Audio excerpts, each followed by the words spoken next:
রাধে রাধে বন্ধুরা, good morning. আমি ready হয়ে বসে আছি, এখনো কেউ পড়তেই আসেনি। তারপর দেখলাম এই পড়তে চলে এসেছে, বই খাতাগুলো খুলে নিল, বাড়ির কাজটা আমাকে দিয়ে দিয়েছে। তারপর আমাকে এসে বলছে রং খেলে কী কী করবে না করবে। তারপরে বইটা দিয়ে দিয়েছে পড়া দেওয়ার জন্য, বাট পড়া দিতে দিতেও সব কিছুই ভুলে যায়। তারপরে আমিও রেডি হয়ে নিলাম বান্ধবীর বাড়ি যাওয়ার জন্য। এবার বান্ধবীর বাড়িও চলে এসেছি, চলে এসে আমরা বেরিয়ে পড়লাম একটু ঘুরতে যাওয়ার জন্য। গঙ্গার ধারে এসে দেখি এখন বসন্ত উৎসবে সব তোড়জোড় চলছে। এদিকে আমরা গঙ্গার ধার থেকে এখন যাচ্ছি একটু খাবার দাবার খাওয়ার জন্য। এদিকে চলে আসলাম ফুচকার দোকানে ফুচকা খাওয়ার জন্য আর কি, আমরা সবাই মিলে।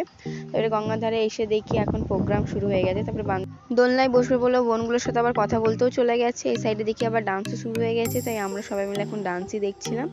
তারপরে বাড়ি এসে খাওয়া দাওয়া শেষ করে আমরা আবার টিভি দেখতে বসে গেলাম আর কি। খেলা হচ্ছে যেহেতু, খেলা দেখতে আমি বসে গেলাম। আমি খেলা দেখি, তোমরা ভিডিওটা লাইক কমেন্ট করে চ্যানেলটা সাবস্ক্রাইব করে দিও। রাধে রাধে।